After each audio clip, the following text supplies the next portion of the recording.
Hello everyone, welcome back to my channel Geometrics Engineering. और आज के लेक्चर में हम इमेज ट्रांसफॉर्मेशन मेथड्स के बारे में बात करेंगे डिजिटल इमेज प्रोसेसिंग में। तो शुरू करते हैं। तो सबसे पहले बात करते हैं कि इमेज ट्रांसफॉर्मेशन क्या होती है डिजिटल इमेज प्रोसेसिंग में। तो इमेज ट्रांसफॉर्मेशन जो है ये एक नई इमेज जनरेट करती है जब दो या उससे ज्यादा इमेजेस को एक साथ में कंबाइन किया जाता है किसी फॉर्मूले के थ्रू, किसी मेथोडोलॉजी के थ्रू, किसी पर्टिकुलर फीचर को हाईलाइट करने के लिए, या जो भी आपका इंटरेस्ट वाला फीचर हो उसको हाईलाइट करने के लिए जो इमेज ट्रांसफॉर्मेशन मेथड्स का यूज किया जाता है, जिससे एक नई इमेज जो है आउटपुट के रूप में मिलती है और उसमें जो भी आपका इंटरेस्ट एरिया है जिसके लिए आपने मेथोडोलॉजी रन की है वो हाईलाइट होके बाहर आ जाती है। इमेज ट्रांसफॉर्मेशन जो है ये किसी सिंगल बैंड इमेज पे भी की जा सकती है, या फिर अगर मल्टी स्पेक्ट्रल बैंड है तो उसमें भी इमेज ट्रांसफॉर्मेशन अप्लाई किए जा सकते हैं। यहाँ पे कुछ कॉमन ट्रांसफॉर्मेशन जो मेथड्स हैं ये बताए गए हैं, जैसे कि image arithmetic operation, principal component transformation, tasseled cap transformation, colour space, Fourier transformation और इमेज फ्यूजन की बात की गई। तो सबसे पहले हम लोग इमेज अरिथमेटिक ऑपरेशन के बारे में बात करते हैं। तो इमेज अरिथमेटिक ऑपरेशन के अंदर जो भी एडिशन, सब्सट्रैक्शन, मल्टीप्लिकेशन या डिवीजन जैसे जो परफॉर्मेंस होती हैं वो की जाती हैं। और ये अरिथमेटिक ऑपरेशन जो है सेम रीजन पे होने चाहिए। जो आपकी दो सोर्स होंगी इमेजेस की वो same area of interest, same ही रीजन का दोनों के लिए होना चाहिए। इमेज जो है अलग अलग बैंड की हो सकती है पर जो एरिया है आपका वो सेम होना चाहिए। तो जैसे कि यहाँ पे पहला जो है अरिथमेटिक ऑपरेशन इमेज एडिशन की बात की गई है। तो एडिशन में क्या होता है, जैसे कि यहाँ पे दो इमेजेस हैं, इनके डीएन वैल्यूज रिप्रेजेंट किए गए हैं। तो जब सेम इमेज को इस इमेज के साथ में कंपेयर करेंगे तो जो पिक्सल जिस पिक्सल के साथ में ओवरलैप हो रहा है इसकी एवरेज वैल्यू जो आती है उस एवरेज वैल्यू से जो है एक नया पिक्सल जनरेट होता है, और ऐसे ही सारे पिक्सल्स के साथ में होता है और एक आउटपुट वैल्यू जो है जनरेट होके मिल जाती है। यहाँ पे क्या होता है, डीएन वैल्यूज का जो है एवरेज वैल्यू जो है आउटपुट इमेज के रूप में लिया जाता है। तो ऐसे एवरेज वाली वैल्यूज जो है आउटपुट में वो कहाँ पे यूज होती हैं, तो इसका एक एग्जांपल है जैसे एवरेज टेम्परेचर आपको किसी रीजन का, जैसे आपने 2 दिन का या 2 अलग अलग डेट का जो है इमेज ले लिया अपने टेम्परेचर की और उसका एवरेज टेम्परेचर आपको जाना है, तो आप इमेज एडिशन ऑपरेशन को जो है अप्लाई कर सकते हैं। इसके बाद जो अगला मेथड है वो इमेज सब्सट्रैक्शन। तो इमेज सब्सट्रैक्शन में क्या होता है, जैसा कि नाम में ही मेंशन है सब्सट्रैक्शन, इसमें जो है डीएन वैल्यू के एक दूसरे के साथ सब्सट्रैक्शन हो जाता है। जैसे कि यहाँ पे 2 है और 7 है, इसको माइनस करेंगे तो -5 आ जाएगी वैल्यू। तो सब्सट्रैक्शन के लिए जो है इमेजेस ये अलग अलग टाइम की हो सकती हैं, जैसे कि ज्यादातर चेंज डिटेक्शन में यूज किया जाता है सब्सट्रैक्शन मेथड का। इमेज सब्सट्रैक्शन में बेसिकली होता क्या है कि 2 अलग अलग टाइम पीरियड के इमेजेस को जब हम सब्सट्रैक्ट करते हैं तो उसमें जिस एरिया में जो है कोई भी चेंजेस अकर नहीं हुए होते हैं वहाँ की वैल्यू जो है, या फिर बहुत लो चेंज होता है वहाँ की वैल्यू अराउंड 0 रहती है, और उसके अलावा जिस एरिया में जो है हाई चेंज हुआ रहता है वहाँ की वैल्यू जो है 0 से हायर रहती है या फिर 0 से लोअर रहती है वैल्यू। तो जो ब्राइटर पिक्सल या डार्कर पिक्सल होते हैं वो जो है इमेज में चेंजेस जो है वो रिप्रेजेंट करते हैं, और वो ब्राइटनेस और डार्कनेस जो है डिपेंड करती है कि इमेज का जो डायरेक्शन ऑफ चेंज है in reflectance between both of these 2 images वो किस डायरेक्शन में वो ब्राइटनेस और डार्कनेस पे पिक्सल के आउटपुट पिक्सल के ब्राइटनेस और डार्कनेस पे डिपेंड करती है। तो सब्सट्रैक्शन का यूज आप चेंज डिटेक्शन इनके लिए कर सकते हैं, लैंड यूज, लैंड कवर के।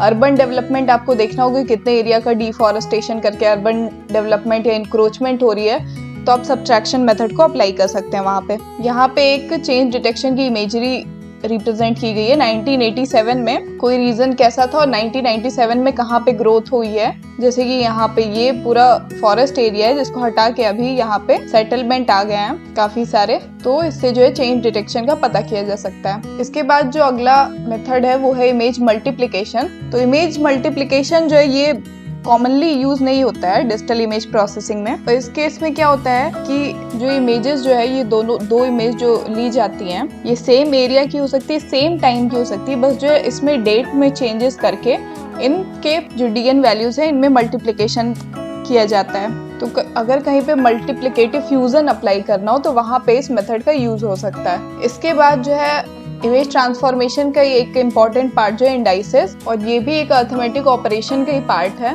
और ये काफी कॉमनली यूज होता है डिजिटल इमेज प्रोसेसिंग में। और इसके एप्लीकेशन लगभग सारी फील्ड में है, geological, ecological, forestry, agriculture application जिनमें भी रिमोट सेंसिंग अप्लाई की जा सकती है वहाँ पे इंडाइसेस का यूज किया जाता है। इंडाइसेस में होता क्या है कि एक आउटपुट इमेज क्रिएट की जाती है जिसमें दो अलग अलग स्पेक्ट्रल बैंड जो होती हैं उनके रेशियो से जो आउटपुट जनरेट होके आता है वो जो है इमेज में किसी फीचर के लिए जो है किसी पर्टिकुलर फीचर के लिए जो है इन्हांसमेंट का काम करती है। जैसे कि अगर बात करें एग्जांपल की तो वेजिटेशन इंडेक्स को रिप्रेजेंट करने के लिए जो है नियर इंफ्रारेड बैंड और रेड बैंड के जो है रेशियो का यूज किया जाता है। अगर थोड़ा और डिटेल में इंडाइसेस के कॉन्सेप्ट को देखें तो जैसे वेजिटेशन के रिप्रेजेंटेशन के लिए थीमेटिक बैंड जो 4 है यहाँ पे जैसा इस इमेज में रिप्रेजेंट किया गया है जो कि नियर इंफ्रारेड है और जो 3 है ये रेड बैंड है। तो 3 बैंड में आप देख सकते हैं इस ग्राफ में जो है वेजिटेशन की एकदम लोवेस्ट वैल्यू है और 4th बैंड में जो नियर इंफ्रारेड बैंड है यहाँ पे एकदम वेजिटेशन की हाईएस्ट वैल्यू है। तो इस हाईएस्ट वैल्यू और लोवेस्ट वैल्यू को जब हम एक साथ रेशियो करेंगे तो हमें हाईएस्ट वैल्यू आउटपुट के रूप में मिल जाएगी। और इससे होता क्या है जो आउटपुट इमेज है उसमें जो हाईएस्ट वैल्यू है मतलब कि वेजिटेशन की जहाँ जहाँ पे हाईएस्ट वैल्यू है वो सारे हाईलाइट होकर फीचर आ जाएंगे तो वेजिटेशन वाले फीचर इजिली आइडेंटिफाई हो जाएंगे। और यहाँ पे जैसे कि ड्राई सॉइल है, ड्राई सॉइल की वैल्यू जो है बैंड 4 और 3 दोनों में मॉडरेट है तो इन दोनों की जब साथ में रेशियो करेंगे तो एक लोवेस्ट वैल्यू मिल जाएगी हमें। तो इससे जो आउटपुट जनरेट होगा इसमें जो है जितने भी लोवेस्ट वैल्यू वाले फीचर्स हैं वो सारे ड्राई सॉइल को रिप्रेजेंट करेंगे। ये जो है ये एक इमेज है जो रिप्रेजेंट करती है वेजिटेशन के स्पेक्ट्रल रिस्पॉन्स को अलग अलग बैंड्स में वेजिटेशन जो है कैसा रिस्पॉन्स करती है। तो सबसे ज्यादा रिस्पॉन्स जो है नियर इंफ्रारेड बैंड में होता है वेजिटेशन का। कुछ कॉमन इंडाइसेस जो यूज किए जाते हैं ज्यादातर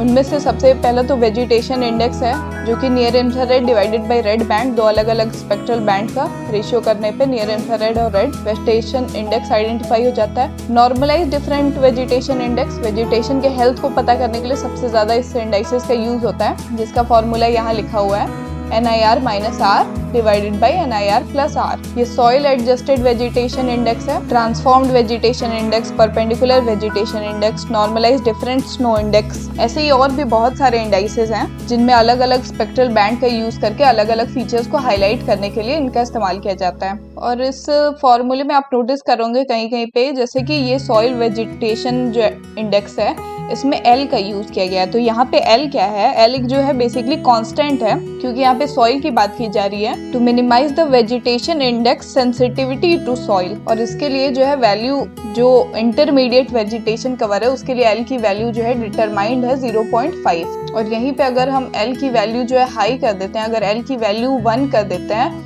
यही सॉइल एडजस्टेड वेजिटेशन इंडेक्स जो है NDVI में कन्वर्ट हो जाएगा फिर। तो इसी डिफरेंट सॉइल बैकग्राउंड में NDVI की जो इफेक्ट है उसको सप्रेस करने के लिए जो है L की वैल्यू रिकमेंड की जाती है और ये सॉइल एडजस्टेड वेजिटेशन इंडेक्स जो है यूज किया जाता है। इसमें से ये ऊपर के जो 5 हैं ये सारे वेजिटेशन इंडेक्स के इंडाइसेस हैं और ये जो है स्नो इंडेक्स है लास्ट वाला। और जिसमें से ये ट्रांसफॉर्म वेजिटेशन इंडेक्स जो है ये बायोमास एस्टिमेशन के लिए यूज किया जाता है। परपेंडिकुलर वेजिटेशन इंडेक्स जो है ये एक तरह से इंडिकेटर होता है प्लांट डेवलपमेंट का और इसमें तो मेंशन ये स्नो इंडेक्स है, ये स्नो फीचर के आइडेंटिफिकेशन के लिए इंडाइसेस का यूज किया जाता है। कुछ और भी इंडाइसेस है जो कि मिनरल के एक्सप्लोरेशन के लिए यूज किए जाते हैं। जियोलॉजिकल सर्वे जहाँ होता है वहाँ पे जहाँ रिमोट सेंसिंग का एप्लीकेशन आता है वहाँ पे इन इंडाइसेस का यूज किया जाता है। जैसे कि आयरन ऑक्साइड के लिए जो है फॉर्मूला ये red band divided by blue band. ऐसे ही क्ले के लिए भी है, क्ले के आइडेंटिफिकेशन के लिए